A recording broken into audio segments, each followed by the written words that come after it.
Varicose veins కి సరైన చికిత్స కోసం సంప్రదించండి ఎవిస్ హాస్పిటల్.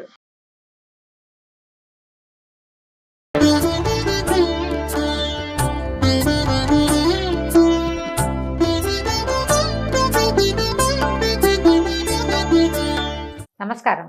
మాఘ పురాణం 22వ అధ్యాయంలోకి వచ్చాం. ఇంతకుముందు విష్ణుమూర్తి యొక్క విరాట్ రూపము, హరిహరులు ఇద్దరికీ ఏ తేడా లేదు అనే విషయాన్ని స్పష్టంగా ప్రతిపాదించారు. దాని తర్వాత కథల్లోకి వెళ్దాం.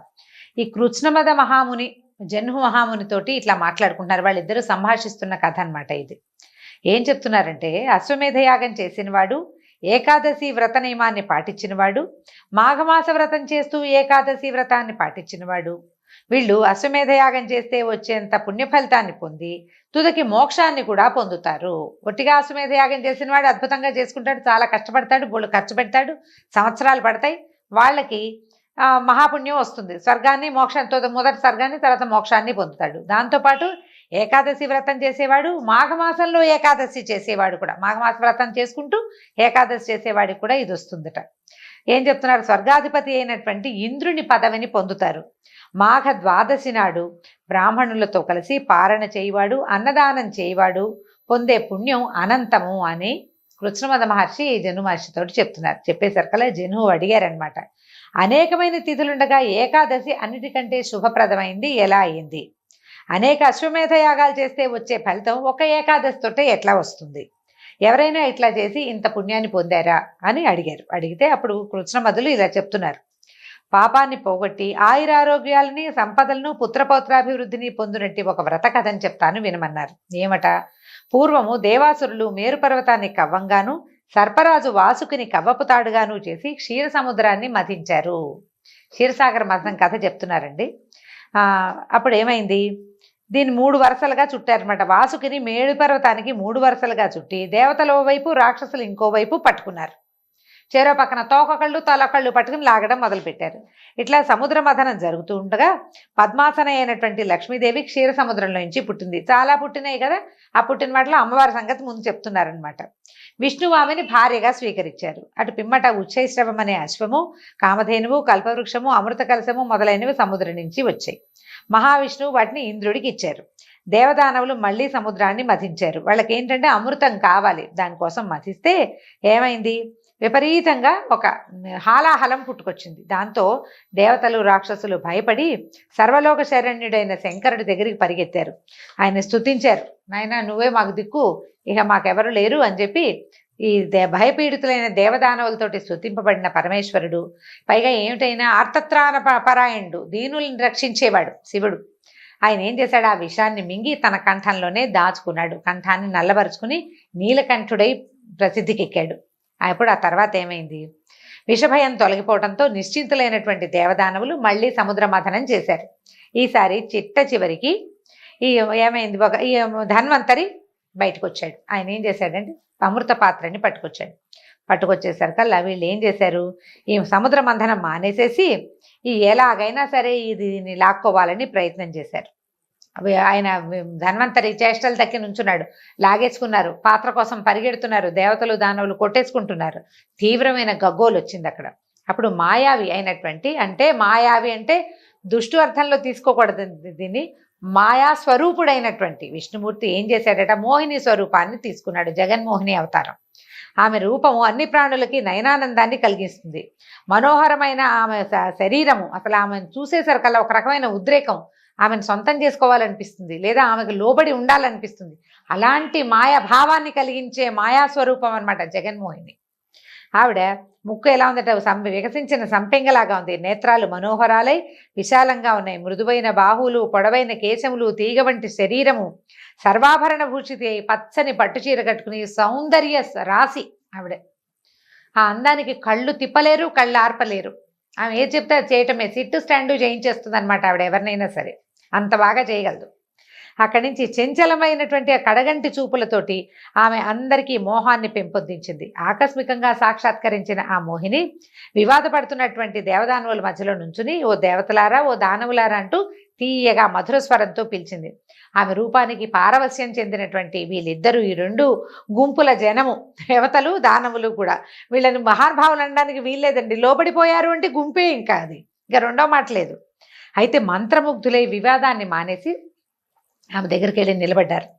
ఆవిడ ఏం చేసింది, నేను మీ ఇద్దరికి మధ్యవర్తిగా ఉండి ఈ అమృత కలశంలోని అమృతాన్ని మీ రెండు వర్గాలకి సమానంగా పంచిపెడతాను అని చెప్పింది. దాంతో వాళ్ళు ఒప్పుకున్నారు. ఆమెకు లోబడిపోయారు. ఆమె సౌందర్యానికి, ఆమె తీయటి మాటలకి, హోయలకి లోబడి ఒప్పుకున్నారు. అప్పుడు ఏం చేశారు, రెండు వరుసలుగా నుంచోబెట్టారు. ఎవరి వర్గాన్ని వాళ్ళు తీరి కూర్చోండి, బారులు తీరి కూర్చోండి అని చెప్పి మధుర స్వరంతో వాళ్ళకి నచ్చేలాగా చెప్పింది. అవి ఎవడో తెలియదు కదా, ఇప్పుడు ఫలానా అని తెలుసుంటే వాళ్ళ పక్షం మీ పక్షం అని పోట్లాడుకునేవారు. ఆమె ఎవరి పక్షమో ఎవరికీ తెలియదు. ఆ సౌందర్యానికి లోబడి ఒప్పుకున్నారు. పక్షపాతం లేకుండా పంచుతుందని వీళ్ళు ఉద్దేశపడి ఏం చేశారు, రెండు లైన్లలో కూర్చున్నారు. దేవతలు ఓవైపు బారులు తీరి, రెండో వైపు దానవులు రాక్షసులు బారులు తీరి కూర్చున్నారు. అమృత పాత్ర ఆవిడ చేతిలో పెట్టారు కొట్టుకోకుండా. ఈవిడేం చేసింది, ఈ సమస్తమైన ప్రపంచాన్ని వ్యామోహపరిచే మహాసౌందర్యవతి అయినటువంటి జగన్మోహిని అమృత పాత్రను చేతితో పట్టుకుంది. నేర్పరిగా ఏం చేసింది, రెండు భాగాలు చేస్తున్నట్టుగా వాళ్ళకి అర్థమయ్యేలాగా చేసింది. ఒక భాగంలో అమృతము, రెండో భాగంలో సుర కళ్ళు దాన్ని ఉంచి ఏం చేసింది, రాక్షసులున్న వైపు సురని, దేవతలున్న వైపు అమృతాన్ని వడ్డిస్తూ ఎవరికి అనుమానం రాకుండా అటు ఇటు వీళ్ళకి అమృతం పోస్తుంది, వీళ్ళకి సుర పోస్తుంది. మళ్ళీ ఇక్కడున్న వాడికి అమృతం, అటున్న వాడికి సుర చొప్పున పోస్తూ వాళ్ళకి అనుమానం రాకుండా, చివరి వరకు అనుమానం రాకుండా పంచడం మొదలుపెట్టింది. అయితే ఇది రాక్షసులు ఆమె సౌందర్యాన్ని కళ్ళతో తాగేస్తూ ఈ తాగుతున్న సురనే అమృతంగా భావించారు. అమాయకులు అన్నమాట. చెవులకింపుగా ధ్వనిస్తున్న పాదాల అందెల రవళి, హస్తకంకణముల సుమధుర నాదాలు, వాటితోటి జగన్మోహిని దేవదానవుల మధ్య సవిలాసంగా మనోహరంగా తిరుగుతూ అమృతాన్ని వాళ్ళకి, సురని వీళ్ళకి వడ్డిస్తూ కొసరి వడ్డిచ్చేస్తోంది. దేవదానవులు దోసిళ్లలో పోయించుకుని ఇట్లా పోసుకుని తాగుతున్నారట దాన్ని, పాత్రల్లో పెట్టుకోకుండా. ఇంతలో ఏమైంది, రాక్షసుల పంక్తిలో కూర్చున్న ఇద్దరికి ఈ దేవతలు ఈ అమృతపానం చేసిన వాళ్ళ మొహాలు కళాకాంతులు పెరిగిపోవటము, తమ వాళ్ళేమో సురని పుచ్చుకుంటున్నారు కదా, అదే అమృతమని భావిస్తున్నారు. తమ వాళ్ళల్లో ఎవరికి వికాసము లేదు. ఇప్పుడు ఇంతవరకు ఇన్ని రోజుల నుంచి సంవత్సరాల తరబడి సముద్ర మథనం చేస్తున్న అలసట కూడా తీరట్ల. కానీ దేవతలు మాత్రం మొహాల్లో అలసట లేదు, దివ్యత్వంతో వెలిగిపోతున్నాయి. వాళ్ళకి అనుమానం వచ్చిందనమాట. గమనించారు వాళ్ళు. అనుమానం వచ్చి ఏం చేశారు, దేవతా రూపాలు ధరించి దేవతల వరుసలో కూర్చున్నారు. చల్లగా కూర్చునేసరికి మోహిని వీళ్ళని గమనించలా. దేవతలు అనుకుని వాళ్ళ చేతులు ఎందు అమృతాన్ని గరిటితో పోసింది. ఆ రాక్షసులిద్దరూ దాన్ని ఆత్రంగా తాగటంతో ఆమెకు అనుమానం వచ్చి చేసిన మోసాన్ని గ్రహించింది. జగన్మోహిని రూపంలో ఉన్న జగన్మోహనుడు తనను వంచిన రాక్షసుల నేర్పునకు విస్మితుడై చక్రాన్ని ప్రయోగించి వారి శిరస్సులను ఖండించారు. అయితే వాళ్ళు తాగిన అమృతాన్ని వాడి ఉదరంలోనికి పోలేదు, కానీ కంఠాన్ని దాటింది, గొంతు దాటిందనమాట. ఇందుచేత వారు చావు బతుకు కాని స్థితిలో ఉండిపోయారు. తర్వాత వాడేం చేశారు, చంద్రుడు మొదలైన వారు త్వరగా తర్వాత వరుసలో చంద్రుడు ఉన్నాడనమాట. ఆ తర్వాత గబగబా అమృతాన్ని తాగేశారు మిగిలిన వాళ్ళు. రాక్షసులకి జరిగిన మోసం అర్థమైంది. వాళ్ళలో తమలో ఇద్దరు అమృతం తాగకుండానే, అంటే తాగుతూ ఉండగానే చక్రంతో ఖండింపబడ్డం చూసేసరికి దుఃఖం, అయ్యో మేము ఇంత చేశాము, ఇంత కష్టపడ్డాము, వీళ్ళతో పాటు మేము కూడా చిలికేం కదా, ఇంత మోసం చేశారు అని ఏడుస్తూ హాహాకారాలు చేసి గోల్ చేశారు. దేవతలు రాక్షసుల్లో ఇద్దరు తమని, వీళ్ళకి భయం ఏంటి, ఈ రాక్షసుల గుంపులో ఇద్దరు మనని మోసం చేసి అమృతం తాగేశారు, ఎలాగరా అని దేవతలు భయపడ్డారు. వాళ్ళిద్దరూ అంతా కకావికలై తమ స్థానాలకు చేరారు, కొట్టుకున్నారు, పోట్లాడుకున్నారు. దుఃఖంతో రాక్షసులంతా తమ స్థానానికి వెళ్ళిపోయారు. జగన్మోహిని శ్రీహరిగా మారిపోయాడు. స్వరూపాన్ని వదిలిపెట్టేశారనమాట. చక్రంతో నరకబడి చావు బతుకులేని అయోమయ స్థితిలో ఉన్న రాక్షసులు, కేశవ ఈ చావు బతుకు కాని ఈ స్థితి మాకు దుర్భరంగా ఉంది, మా గతి ఏమిటి, మా ఆహారం ఏమిటి మాకు అని దీనంగా శ్రీహరిని ప్రార్థించారు. శ్రీహరి కూడా ఏం చెప్పారట, పాడ్యమి పూర్ణిమతో గాని అమావాస్యతో గాని కల సంధికాలము యందు సూర్యుని చంద్రుని భక్షింపుడు, అది మీకు ఆహారం అని పలికెను. ఆ రాక్షసులు ఆహారాన్ని చేరారు, ఆకాశాన్ని చేరిపోయారు, వెళ్ళిపోయారు. వాళ్ళ దారిని వాళ్ళు వెళ్ళి ఆకాశంలో కూర్చున్నారనమాట.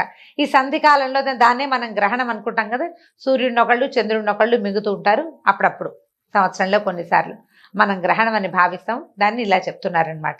ఇంద్రుడు మొదలైన దేవతలు అమృత కలశాన్ని తీసుకుని వెళ్ళిపోయారు. దేవతలు రాక్షసులు వాళ్ళ దారిని వాళ్ళు వెళ్ళిపోయారు. త్రిమూర్తులు ముగ్గురు ఎవరి ఇళ్ళకి వాళ్ళు వెళ్ళిపోయారు. అయితే ఈ అమృత కలశాన్ని సముద్ర తీరంలో ఉంచినప్పుడు 2 బిందువులు కింద పడ్డాయట.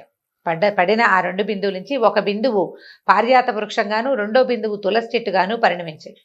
అయితే సత్యజిత్తు అని మా భూలోకంలో ఉన్న ఒక మానవుడు దానికి చక్కగా సేవ చేశాడు. ఆ 2 మొక్కలకి కుదుళ్ళు కట్టి చక్కగా వృద్ధి చేశాడు. ఈ 2 మొక్కలు ఉన్న చోట ఒక మనోహరమైన పెద్ద పువ్వుల తోటగా పరిణమించిందట కాలక్రమంలో. అయితే ఇతను సంరక్షణ బాగా సత్యజిత్తు చాలా సంరక్షణ చేశాడు. వాటికి చక్కటి దోహదంగా బాగా పెరిగినాయి అన్నమాట మొక్కలు.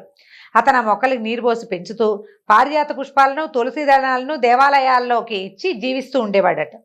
పారిజాత వృక్షం పెద్దదై పుష్ప సమృద్ధమై నయనానందకరంగా ఉంది. తులసి కోమలములైన దళాలతో అందంగా కనపడడం మొదలుపెట్టింది. ఇంద్రుడు ఒకనాడు రాక్షస సంహారానికి పోతూ వారిని చూసి పారిజాత పుష్పాలని దేవతా స్త్రీలకు ఇవ్వాలని తలచి పారిజాత పుష్పాలని కోసుకుని స్వర్గానికి తీసుకెళ్లాడట. శచీదేవి మొదలైన దేవతా వనితలంతా పారిజాత పుష్పాలను చూసి చాలా సంతోషించారట. మనోహరమైన ఈ పువ్వులు చాలా అందంగా ఉన్నాయి, చాలా ఘుమఘుమగా ఉన్నాయి, ఈ పువ్వులు మాకు రోజు కావాలని కోరారు. అప్పుడు ఇంద్రుడు ఏం చేశాడంటే ఒక గుహ్యకుడిని, అంటే గుహ్యకుడు అంటే యక్షులని గుహ్యకులు అంటారు, పంపించి భూలోకం నుంచి పారిజాత పుష్పాలను వృక్ష యజమాన్ని అడగకుండా, అంటే ఆ చెట్టు ఎవరిది, సత్యజిత్తు పోషిస్తున్నాడు, రోజు ఆ గుహ్యకుడు ప్రతిరోజు కోసుకొని వెళ్ళిపోయేవాడు అనమాట. పువ్వులు తగ్గిపోతూ ఉండటం చూసుకుని సత్యజిత్ ఏం చేశాడు, దొంగని పట్టుకోవాలనుకున్నాడు. తోటలో ఒక రాత్రి పుట్ట దాక్కున్నాడట. పువ్వులు కోయటానికి వచ్చిన గుహ్యకుడిని పట్టుకోవడానికి ప్రయత్నించాడు. అయితే యక్షులకి దివ్యశక్తులు ఉంటాయి కదా, అతనికి చిక్కకుండా ఆకాశంలోకి ఎగిరిపోయాడు. ఆకాశగమన విద్య ఉంటుంది వాళ్ళకి. వెళ్ళిపోయేసరికల్లా సత్యజిత్తు ఎంత ప్రయత్నం చేసినా పట్టుకోలేకపోయాడు. రోజు ఇదే అవుతోందనమాట.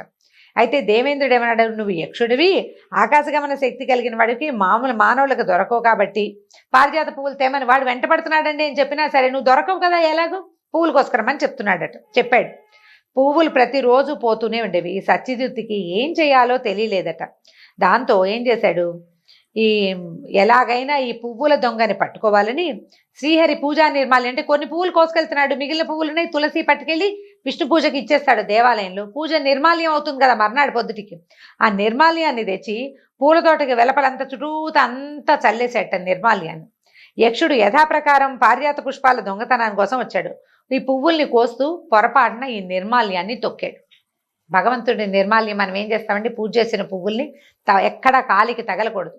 దేవాలయంలో ఏదైనా పువ్వు కింద పడితే ఎవరి తల నుంచి పడినా సరే నిర్మాల్యం అని భావించి తీసుకెళ్ళి ఎవరు తొక్కని చోట వేస్తాం. దేవుడు పువ్వులు తొక్కని చోట వేయాలి, తొక్కితే ఎంత పాపం వస్తుందో చెప్తున్నారు. సరే పువ్వులు తొక్కాడు. పుష్పాలని కోయడానికి వెళ్తూ, ఈ పువ్వులు కోయడానికి వెళ్తూ పూజా నిర్మాల్యాన్ని కూడా దాటాడు. దానివల్ల ఫలితంగా వాడి దివ్యశక్తులతో పాటు ఆకాశగమన విద్య కూడా పోయింది. విద్యలు పోగొట్టేసుకున్నాడు, అంటే స్వశక్తిని కోల్పోయాడు అని అర్థం అనమాట. కోల్పోయేసరికి నేల మీద కూడా సరిగ్గా నడవలేక కుంటుతున్నట్ట. దాంతో యక్షుడు ఎంత ప్రయత్నించినా అక్కడి నుంచి వెళ్ళలేకపోయాడు. తర్వాత జరిగింది తెలుసుకున్నాడు. అతనికి అర్థమైంది. సత్యజిత్ ఏం చేశాడు, పట్టుకుని నువ్వెవడివి, నిన్నెవరు పంపారు, మా పువ్వులు ప్రతిరోజు ఎందుకు అపహరిస్తున్నావో చెప్పమని గద్దించి పోట్లాడాడు. యక్షుడు ఏమని చెప్పాడంటే, నేను యక్షుడిని గుహ్యకుడిని, ఇంద్రుడి సేవకుడిని, ఈ పువ్వుల్ని అపహరించి నేను రోజు దొంగతనం చేశాను, తీసుకెళ్లి ఇంద్రుడి వాళ్ళ ఇంట్లో ఇస్తున్నానని చెప్పాడు. ఈ ఇంద్రుని ఆజ్ఞతోటి చేశాను, కానీ బుద్ధిశాలివైన నీకు దొరికిపోయాను నాయనా అని చెప్పాడు. సత్యజిత్తు ఏమీ మాట్లాడకుండా ఇంటికి వెళ్ళిపోయాడు. ఇంద్రుడికి ఎదురెవరు వెళ్తారు, దొంగ ఎవరో పట్టుకోవాలనుకున్నాడు, వీడు గుహ్యకుడు అని తెలిసింది, కానీ అతనికి ప్రతిక్రియ ఏం చేయాలో సత్యజిత్తుకు తెలియదు. ఇంద్రుడికి ఏం చేయాలో ప్రతిక్రియ అసలు తెలియదు. దాంతో నిశ్శబ్దంగా ఇంటికి వెళ్ళిపోయాడు. ఇంద్రుడి సేవకుడైన యక్షుడు 3 రోజులు బందీ అయిపోయి ఆ తోటలోనే ఉండిపోయాడు. అతను నడవలేకపోయాడు, అక్కడే ఉండిపోయాడట. దీంతో మనం 22వ అధ్యాయం పరిసమాప్తం అండి. తర్వాత కథ ఏం జరిగిందో రేపటి అధ్యాయంలో తెలుసుకుందాం. నమస్కారం.